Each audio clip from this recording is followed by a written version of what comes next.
Good evening and welcome to your Friday night podcast here on Four Lads Had a Dream. My name's Andrew and I'm joined tonight by my very favourite podder, Mark. How you doing, man? All good, mate. All good. It's been a very good week for the club. 2 wins, and without a lot of interesting topics to discuss tonight, given there has been a lot of moving parts throughout the week. Indeed. I'm going to get the bad news out of the way first. Let's talk about the injury news. Got confirmation today after, the 1,000 or so WhatsApp rumours.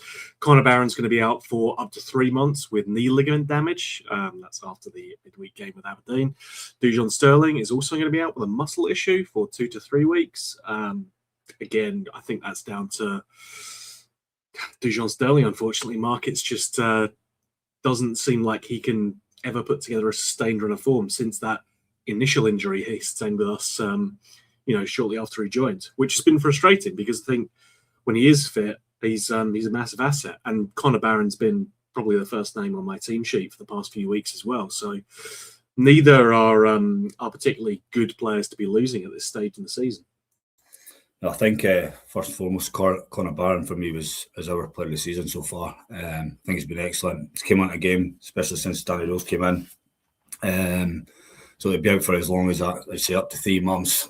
Not only that, we've got the World Cup this year, and I think he would be pushing for a place to try and get in that team. So he's been that good from my point of view anyway. But 3 months, just given where we are in the season, it's a big blow for him and a big blow for the team. Dujon, I think Stevie went in a bit of detail the other night in terms of sort of where we are with Dujon, and it's what it is. He's came in and we've tried to manage his minutes. In all fairness, he's been in team, been out, but also I think it's the right thing given how long he was out for. But then to have a muscle injury after Tuesday night and obviously the episode on Saturday, it's obviously not helped. And I think just given where we are in the season, just bad decision making, to be fair on his part. He's obviously a key part of our squad, obviously, but for me, I think it's just bad decision making, and he'll be out for another 2-3 weeks. In all fairness, also we've got the game on Sunday against Aberdeen, but we've got the Europa League game, the Scottish Cup, etc. So he's not missing too much action. But I think even just that, then try to get his fitness up again when he returns, obviously from the it's a hamstring strain he's got, isn't it? Yeah. So there's it'll take a week or so to get his fitness up again, and then we'll have to manage that. Given that could go again if we put him back in the firing line so quickly. So disappointing. But for me, Connor Barron, I think, is a massive blow given how well he's been performing for us this season. Yeah, I think he's been integral to all the good stuff that we've been doing in the midfield. And I think you can see that the work that he's done has pushed Nico Raskin and probably indeed Diamande to a higher level, because he said that they've been pushed by him to start delivering more. A lot of people in the comments talking about Lyle Cameron. I agree that I think he has an opportunity here. We are going to come on to talk about potential signings, but I would say that this still represents an opportunity for someone who's in that position to try and get himself into the team. I think he's been unlucky to not play as big a part as he could have done this season. I would hope that he would be involved, Mark, but I don't know. Where do you stand on Lyle Cameron? Do you think he should come in, or is it more likely that he heads out on loan? I like him, to be fair. I thought at the start of the season, I was quite impressed with how he started for us, to be fair. Obviously, the Champions League and that, he was involved, and then got a slight injury, didn't he? And he was out for a little bit, and then obviously there's been transition with Russell Martin going out to Danny Rose coming in, and he's never really got a sniff, to be fair. Putting him in on Sunday, given how the lack of game time, it's a risk, but you look at the options we've got, and I went through it on the vlog on Tuesday in terms of that bench. We are lacking a lot of options in terms of attacking threat and just other options across the board. We're just really struggling just now. I wouldn't be opposed to it. My only concern would be just the lack of game time. He's talking about 3 months or so since he's last played.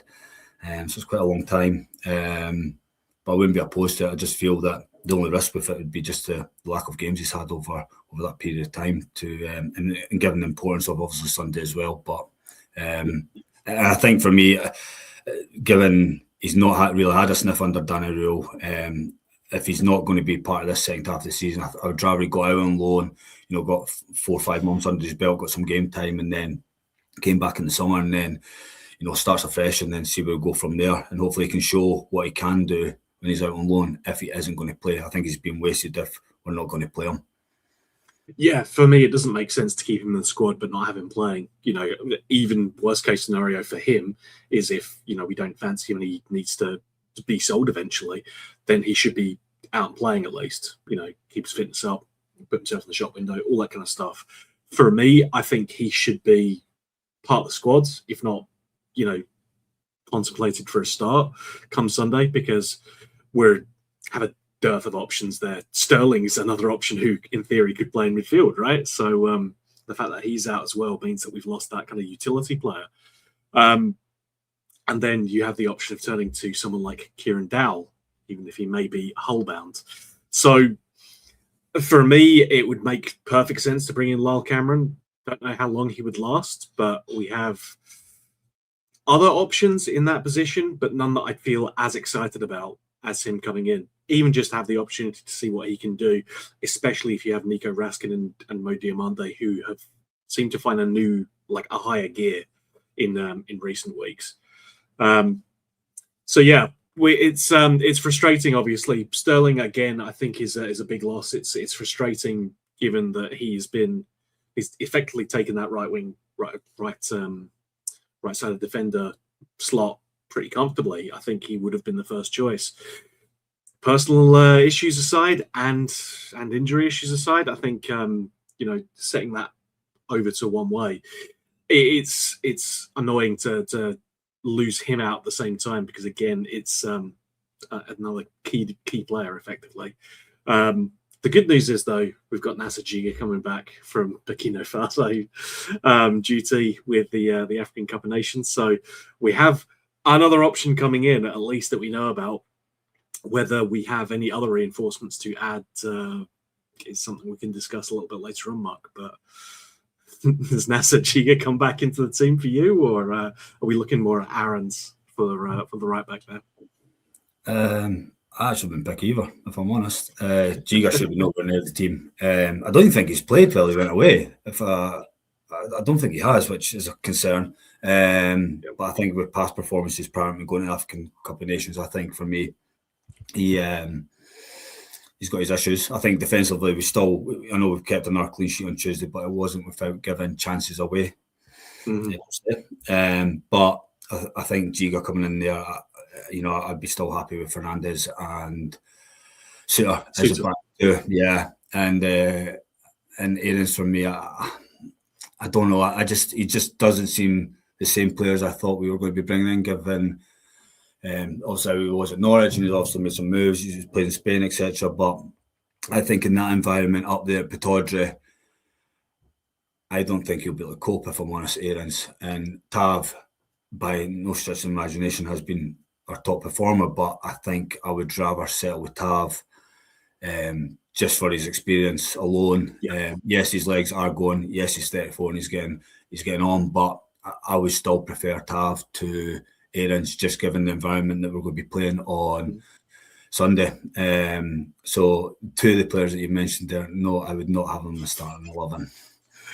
Look, there might have been some mischief making in my question. That's potentially, who can say, right?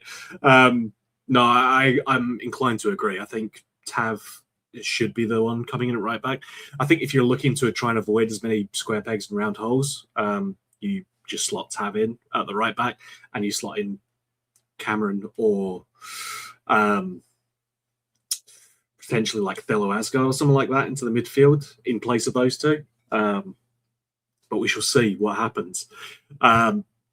We also have transfer news and rumours to talk about.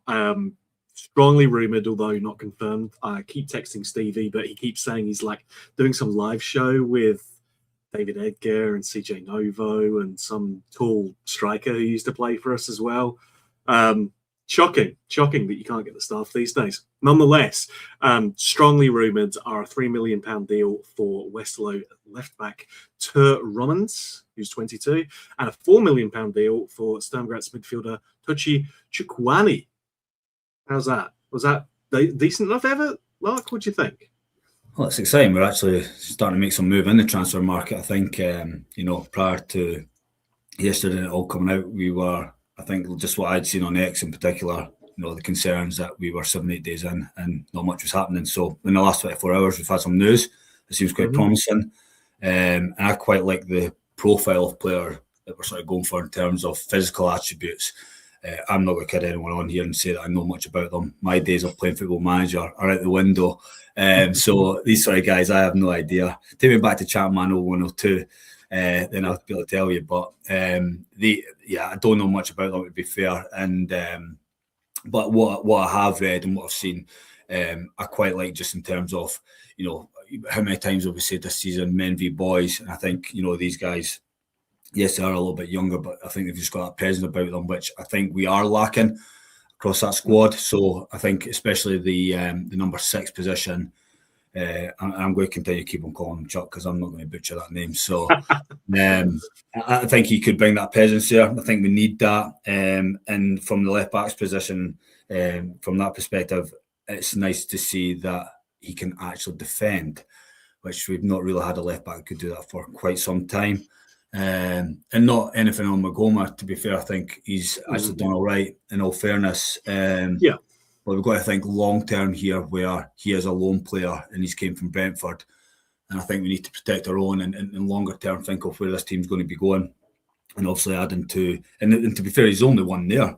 We don't really have any other cover there apart from the youngsters. So I think we are, going in the right direction in terms of bringing in our own. And I think just his presence and from what I've read, it seems quite positive, especially from a defending perspective, given we have lacked that for a number of years. So it'll be exciting to see what he can do once it's over the line. In terms of timings, I don't know if he'll come in for Sunday, but once we also get Sunday out of the way, then it'd be good to see how these guys do moving forward. But it's exciting to see that we're actually making some movement in the transfer window, given it's been a relatively quiet first week. So it's nice to see. Yeah, I would like to say it's been quiet all round, but unfortunately my work's been completely insane, so I can't say that that's been the case. It would have been nicer, but yeah, it's promising. Like I've got on pretty much every time we've talked about transfers. Left back's the biggest priority for me, just because we have no other options there, as far as I'm concerned. I'm along with you, Mark, quite a big fan of Magoma. I think he's done well. The only concern is if he ever picks up a knock, as we've seen this week. If we do get injuries, suddenly we start looking very low in terms of players we can rely on. So that's positive. And the prospective new midfielder as well, who we're going to call Chucky, I think, has already got a red card for taking out one of our opposition players. So he's already won over some people with that. We also had reports today that we have been linked with, or we have made inquiries rather, about 2 Sunderland players: Dan Neil, who's a midfielder, and Romain Mundle, who's a winger. So again, I think we're certainly not settling on the left back and midfield and saying we're done. Like, this is still actively going on. We are still looking to add numbers to this, Mark, and that's promising because it was clear from about October, like last year now, that we needed reinforcements in this window. So I wouldn't be wanting to settle for 2. I would expect to see more coming in. That would be my hope anyway, if we want to mount a challenge, because where we sit right now in the league, it looks like we could actually be in a title race. Yeah, I actually, given where I am, I'm based in the northeast England, so I had been making some texts prior to this with regards to the 2. I think it's pretty telling that the Sunderland fans would be sad or disappointed if they left. So I think the only reason that they've not been playing is just given being promoted to the Premier League, and these players were involved in Championship last season. Daniel's been at the club for a long time and pretty much been an ever-present. This season he's not been in as much, just given Shaq has been playing that position and he's been absolutely outstanding for them. So it's difficult also going up against him, but I think again, from what I've been told, Dan Neil is quite a good football player, and his passing is probably his strongest attribute. So he's quite good in the ball. He's got a good football brain. He's got a good engine on him. So for me, I think that's a positive and something I think we need to add. In terms of the winger, quite pacey.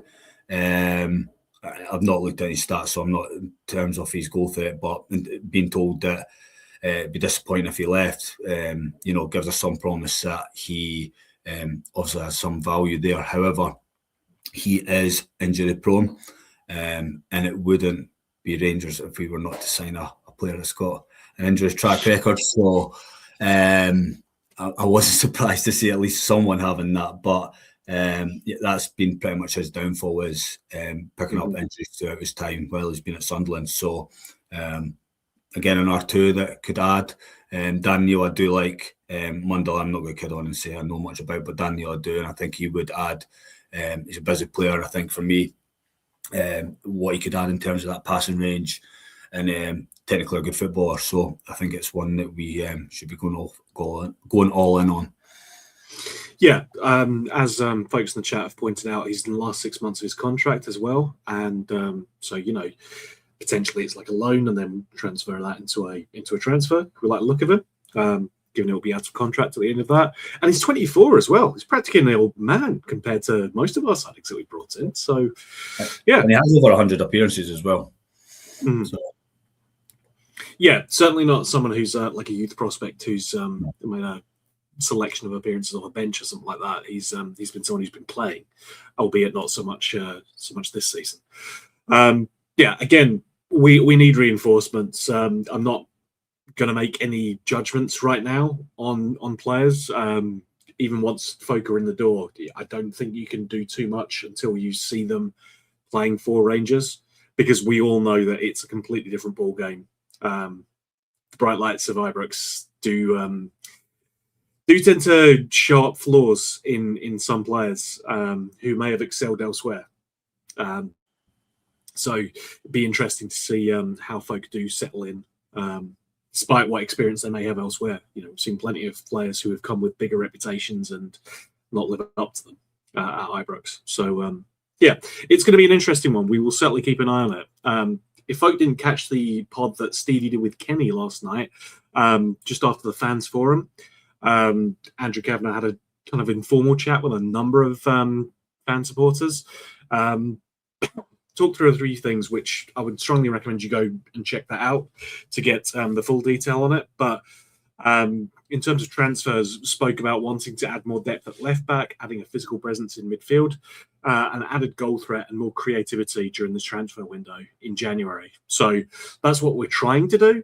Whether we achieve all of that is, yet to be questioned. We all know how tricky the January window is, but it is good to know that the owner, Mark, has the kind of is aligned in terms of what he sees the team as needing as well. Because if we want to pick out what we needed right now, that's probably the kind of 4 areas of concern that we'd be highlighting right now for the squad, apart from 11 more players or something like that.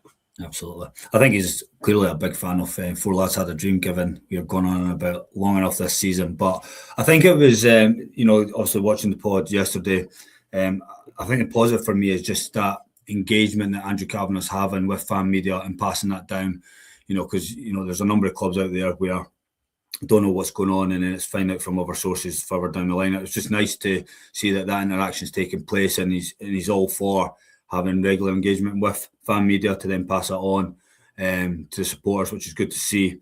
But I think you're absolutely spot on there in terms of the the positions we are requiring. He's actually seen that and saying that, look, if we're going to make a push this season in particular, then we need to go out and ensure that they are the key focus in terms of positions for January to kick on in the second half of the season. So it's nice to see that that's their focus. I quite liked as well in terms of the focus on solely the men's team now, just given where we are. The women's team is doing very well. We've got some promising prospects coming through the youth academy. But for me, I think just now, given our bread and butter is the men's team, and they are solely putting their eggs in that basket now and ensuring we're getting that right moving forward. So I think we had a chat about it in terms of that, the fan survey, in terms of what were priorities. And I think Kenny was right at the time in terms of it's all fine and well doing the stadium, etc. But if we've not got a team on the park that's performing and winning, you could have an extra 5,000, 10,000, whatever it may be, nice hospitality suites. But they will not fall if we are not winning on the park. So, Yeah. I think back to basics. Let's get our, first and foremost, the team right, and then see where it takes us. But it's good to see that he's recognised that. And for me, to obviously see where we go. We've got just over 3 weeks to go in terms of transfer window. So we are looking like we're going to do quite a bit of business over that time. Yeah, you would hope so, right? I think, there's a pot of gold at the end of this, which is automatic Champions League qualifiers. We know the financial rewards that come along with that. We know how important it's been for the teams who have won the league. And, we know that there will be 2 other teams who are going to be strongly motivated to go for that. The current league leaders have got an opportunity to, shake up the balance of Scottish football. No one else has won outside of the old firm since before I was born.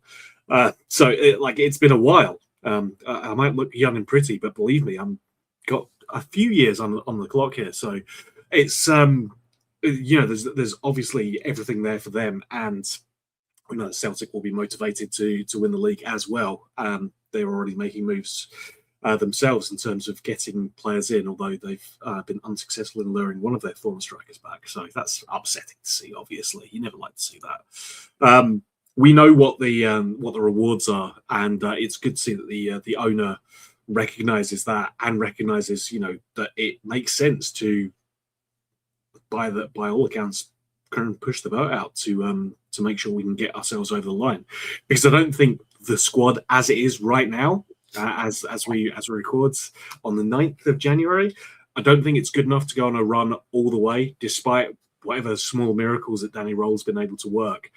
Because we know that other injuries are going to come down the pipeline. That's just, the way that football goes, unfortunately. You can't ever legislate for it. You can't account for it.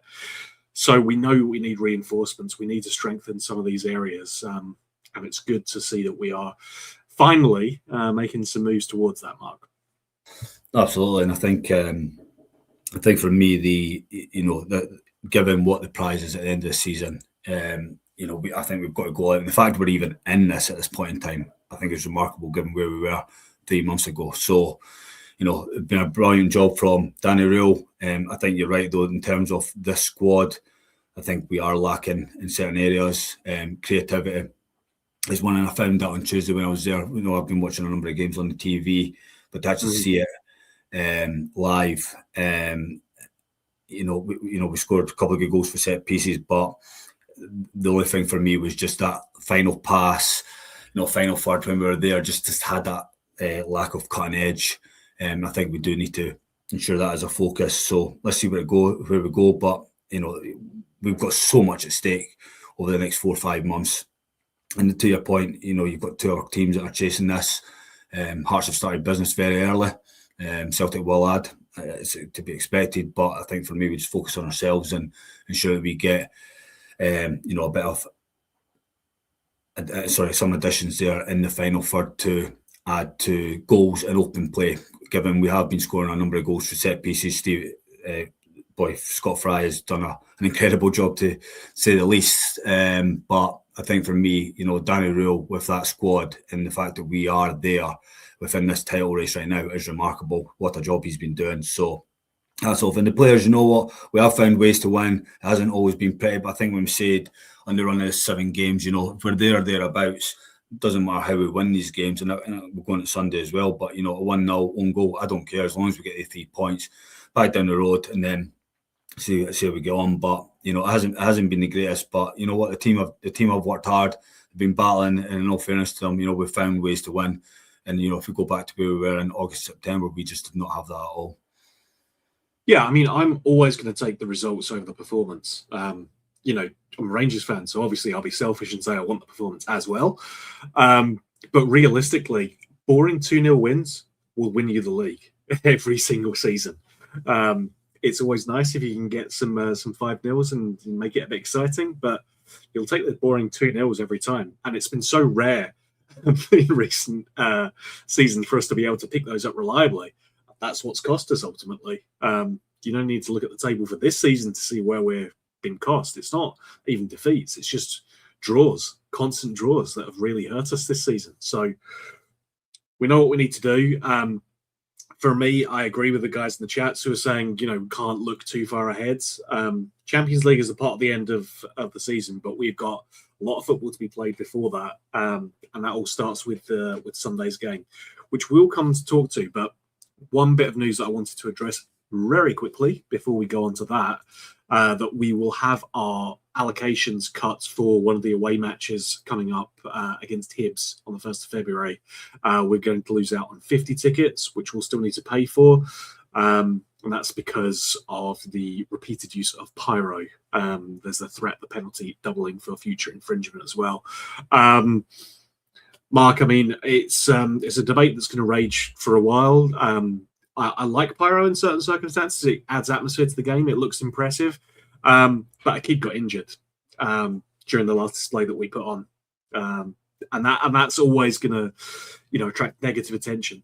And so there's ways to do it safely. But I think until you do that, it's always going to be the kind of thing that the SPFL are going to look on with a kind of harsh light. Yeah, I don't get me wrong. When you see the photos and you see it live, it looks sensational. As you said, though, when you are impacting the health and safety of the supporters, if children are involved where they've been injured from that, then you've got to draw a line with that for me. But it's one though. It's not just Scotland. I think looking at it, most countries have banned them now. I've seen like Germany used to do it, etc. But now it seems to be tailing off, given the impact it's had on the health and safety of supporters. But it's a shame 50 supporters have been impacted by that. I'm hoping now that, like, if that's it, and we know moving forward we're going to get further sanctions on it, then we obviously don't do it. I do like it when I see it, but as I said, you've got to have that fine line of also when health and safety of others are involved. So, but it's a shame 50 fans have been impacted by this for Hibs game on 1st of Feb. But also moving forward, we know where we stand now, so hopefully we draw a line under it, and that's where we are. Yeah, absolutely. I don't think we need to dwell on it too much. It's just one of these things that we know what the punishment is. We know that it's a threat that's going to hang over us as well. To the guy asking if Motherwell got sanctioned, they did as well. We're a Rangers podcast. We focus on ourselves. Nonetheless, I mean, we can't focus on other teams. We have to focus on us. We can only control what we can control, and all it's doing is leaving an open goal for folk to have a pop at us when we do it. So that's ultimately where I come down on it. As fun and as exciting as it can be, it's also an opportunity for folk who, let's say, have not been motivated to be our friends in the past, to have a pop at us. And it's not sensible for us to leave them an open target to have a dig at us. That's kind of where I fall down on it, Mark. But let's move on to some more exciting news. We're going to play the same team that we played midweek this weekend. Mark, obviously, you're at the game. Folk can check out the Gantry video that he did with Stevie. I don't know how different it's going to be. I think the only difference is going to be it's at Pittodrie. We know that we will not have a particularly friendly reception there, I would suspect. But it's up to us to go and try and silence that crowd and impose ourselves in the game in a way that we've not been particularly great at doing the rest of this season. But in recent weeks, we've started to show that we can impose ourselves on teams for periods. We did it in the Old Firm when we went away the previous weekend. You'd be hopeful of a similar level of performance, albeit without giving up a first half that is anything but that. I think, Sunday will be completely different to Tuesday, to be fair. I thought we had good moments throughout. I thought we had quite a bit of dominance on the ball without really creating much. I think the only worry I had from Tuesday was that one ball over the top and sort of how square we were defensively.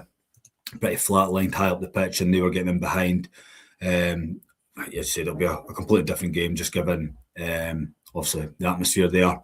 But I'm hoping we step up and, delivering our 3 points, given the importance of going into it's not a break as such, but we've got a Scottish Cup, we've got Europa League, and then next game isn't for a couple of weeks. So it'd be nice to just go into that period With another 3 points. We then coming out of that 7-game run, 6 out of 7.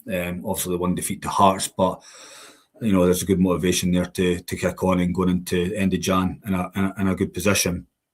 I think for me, there will be obviously some changes given Dujon Sterling's situation, Conor Barron. It'll be interesting to see how he lines up. But I think all in all, the back four will stay as is. I wouldn't be changing that. And also we'll need to also adjust for Conor Barron, which will be a great miss, as we also discussed earlier in terms of his injuries. So there will be some moving parts in that team, but for me, I would change it up slightly, and I would put Miovski up with Chermiti just to piss him right off, given the reception for Conor Barron and Miovski on Tuesday night. So I would do that. It kind of leaves us a little bit exposed in the middle, but I would. That's how I go about it, just to get one up on them, and I think he'll score. But all in all, it won't be easy. It never is up there, But like I said before, I think you take a 1-0. Not a pretty game. I think conditions won't be great either, just given what the weather's been like up there over the last week or so. So it'll be an interesting game, but I think one that I'm hoping, given how we've been on this recent run, make it 5 wins out of 5 and get ourselves back down the road with 3 points. That's ultimately what we're looking for. Again, like I said earlier, it's not about the performance for me. It's about getting the 3 points, no matter how you do it. I'd take an own goal off of Miovski's backside. So it wouldn't be an own goal. It'd just be a accidental goal, let's say, off his backside. I'd happily take that. It'd annoy them and it'd be funny. But yeah, we know it will be tough. I think that's the thing. Aberdeen's weather right now for the weekend doesn't look happy. It's above freezing at least, but it doesn't look like it's going to be a fun time. But Scotland, man, what can you do? The only thing you're hoping for is that it doesn't go too low in terms of temperature. We don't get snow, we don't get ice. You want to try and just keep it rainy. It's Scotland. Everyone's used to that, so that'll be fine. But yeah, we want to make sure that the game gets played, it goes ahead, because the one thing I don't want to have is that we get, because we're going to be the last team that plays this weekend. Everyone else plays before us. With the last game 4:30 on the Sunday, we want to make sure that we can keep ourselves in position, or hopefully make some advances in our position, because we do have the chance to do that, depending on how things go elsewhere. So yeah, we want to get those 3 points. I'm kind of inclined to maybe slightly disagree with you, Mark. I agree that the defence probably stays the same. For the midfield, I would definitely be looking at Lyle Cameron to come in to the midfield in place of Conor Barron. I know he's not played a lot of football. I think he would be motivated to come in and play, especially, if there's been conversations about him potentially going out on loan. I think he should be motivated to want to get himself in the team. This is an opportunity to do that. Conor Barron's going to be out for 3 months, it looks like. So you would hope that he sees that as motivation to get back into the team and, give the manager a decision to make and maybe say, maybe I was wrong about this guy. They could maybe kickstart his career at Rangers for the second half of the season. The only thing as well is Mickey Moore. I don't know what the outcome of his slight strain that he had on Tuesday. I don't know what the outcome with that is. So he's obviously a doubt. That's why I was thinking of Miovski. Because I don't know if I'd have Tello Asgard in there for that game. I think if you put in perspective when we played Celtic, it won't be the same quality of opposition, but in terms of the the actual game itself, I think will be a bit of a battle throughout. And I'm not, for me, I don't think Asgard's got that. He actually done all right on Tuesday when he came on, but I think it was just more in the middle of the park. He wasn't really influencing it in the final third, but he did have some nice touches.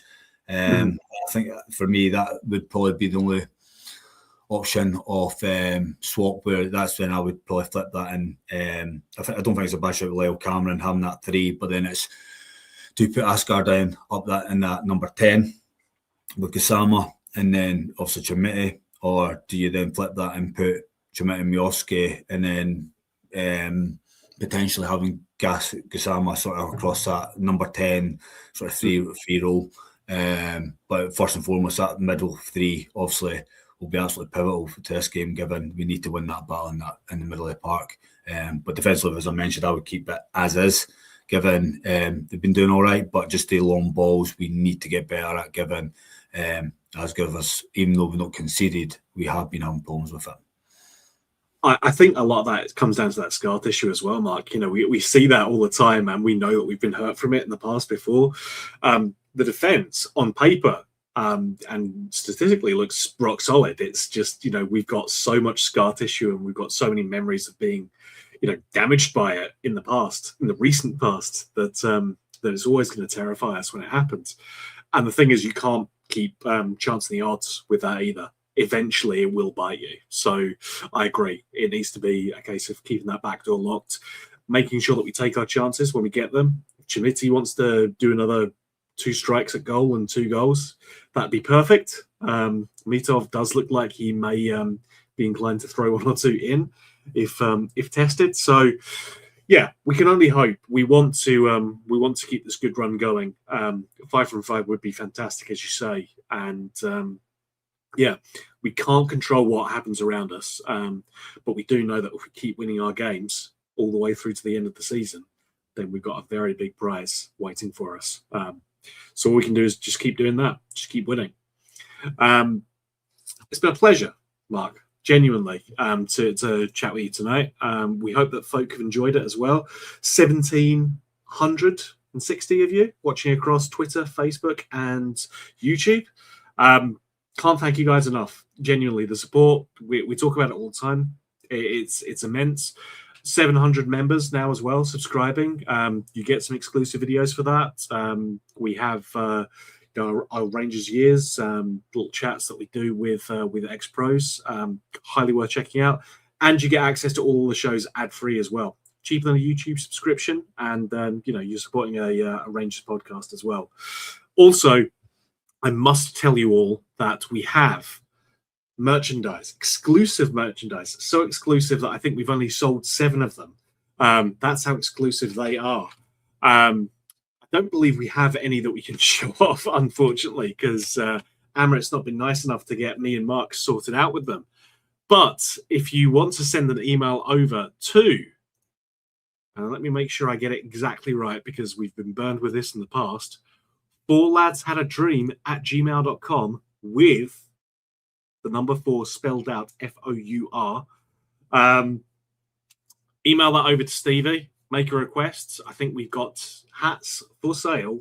And I can exclusively reveal on the podcast that we've already made a £100 donation to charity off the back of everyone's generosity in purchasing those. So this is what we're about. We're never been in this for making money. Certainly not for anyone apart from Stevie. And we've been generous towards charity as well. And that's thanks to you guys. We always want to be giving back to you guys. We want to make sure that you're rewarded if you do decide to subscribe, if you decide to become a member. Again, the support that you guys have shown us has been amazing. We managed to get 12,000 odd subscribers last year when we thought we'd get 4 if we were lucky. So the outreach support has been incredible. The fact that Stevie's off doing a live show tonight at New Epsom House has been great, and it's because that you guys have shown such support that we can sit up there with CJ and David Edgar and you know, be one of those big podcasts. It's quite nice to be in that position. So thank you all very much for that. Our thanks as well to our sponsors: Rhino Express, Clydeview Joinery, Athol Industrial Solutions Limited, CSD Air Conditioning, Candide, thank you Amaret, and local dart shop online in partnership with Black Rooster and Art of Gold. I just do that off the top of my head now, Mark. It's just as easy as that. But their support means that we can do this stuff for you. Your support means that we can do this stuff as well, folks. So everyone who's listening, everyone who's watching, thank you very, very much. Mark, again, a pleasure, genuinely. I know it's the old joke that every single podder is my favourite podder, but, you know, it's always a pleasure talking with you, mate. So thank you so much for joining me this evening. No, likewise, mate. It's always good to talk about Rangers, especially after a week off, 2 wins. And let's see where we get on Sunday. Hopefully, another 3 points, and we go again. Indeed. Always good to come on Monday and have a chat about the good times. So let's hope the good times keep on rolling. Thanks again to everyone for tuning in. We hope you've enjoyed the show. Until we talk to you again, folks, goodbye for now.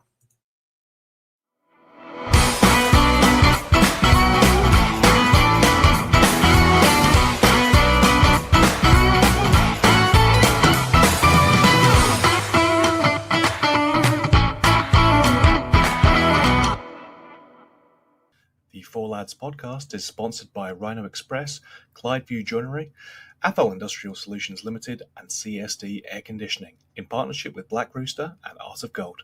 Thank you for listening to or watching the podcast. We hope you enjoyed the show.